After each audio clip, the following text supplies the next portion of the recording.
Hello, English 1102 students. Welcome to the second week of the fall 2016 semester. All right, a few things we need to talk about here today. I'm going to keep this video brief, but I want to cover everything as much as I can. And I want to start with the fact that I know that many of you are struggling to get your textbooks because of financial aid problems. I am fully aware, as are all of your teachers, I should hope, that the financial aid office is dragging its feet on getting awards out. It's not entirely the financial aid office's fault. There's a lot going on. Things having to do with audits, things having to do with this consolidation. Really, this is something that it can't be helped. So here's what I'm going to do.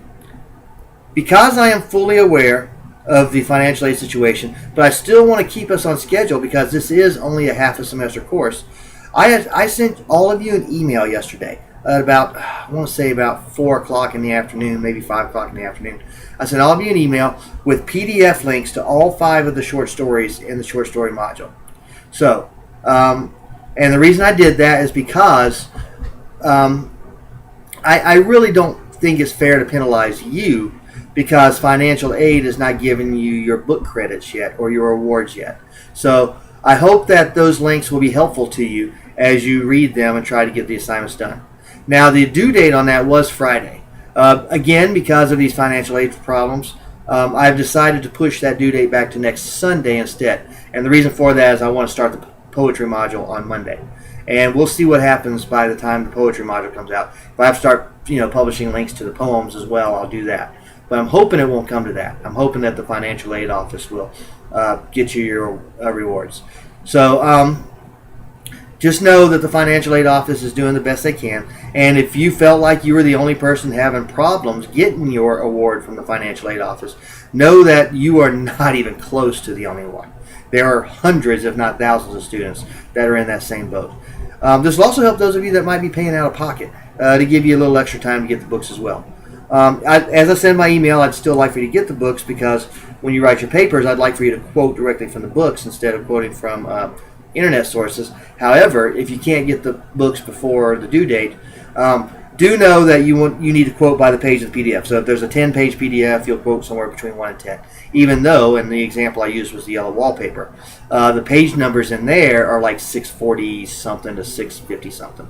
So I'd rather you quote 1 through 10 rather than the 641 or 648 or 652 or whatever. All right, so that should help you out with staying on track. Just know I'm trying to work with you and I'm trying to be understanding about this. But I still, because this is only an 8-week semester, I still want you to stay on track with the timeline as best as possible because we're going to be spending a good bit of time on the research paper, which I really want you to do well on. And I don't want to take time away from that, which might cause you not to do so well by extending time on the prose and poetry. All right, so that's that. Really, just all I have to say is use the resources in the prose essay module. I've given you a video lecture on all 5 of our short stories. I have given you a PowerPoint slideshow, I believe. Let me see. Yes, of that PowerPoint slideshow. It has a little something about bullet points about each story. It doesn't summarize the story or anything, but it might give you ideas and things to look for and things that might be paper worthy. So take a look at that. I do have a prose paper video where I actually take the instructions that I sent you and go through them. Read those instructions carefully. Too often I have to take points off because students don't read those instructions carefully. Make sure that you format your paper correctly in MLA format. I have a handout for that in the MLA folder. Make sure that you quote your sources. If you decide to write about whichever story it is, so let's say you decide to write about the Castle of Amontillado, give me direct quotes from the Castle of Amontillado. Don't just say, Fortunato told Montresor blank. No.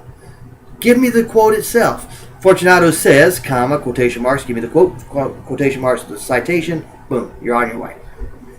Those are going to be much better than just saying, oh, he just told him blank. Also, remember not to write story summaries. Give me an analysis of some sort. The instructions explain it out. The video explains it out. So please take the time to do that. So basically, that's about all I have to say for this week.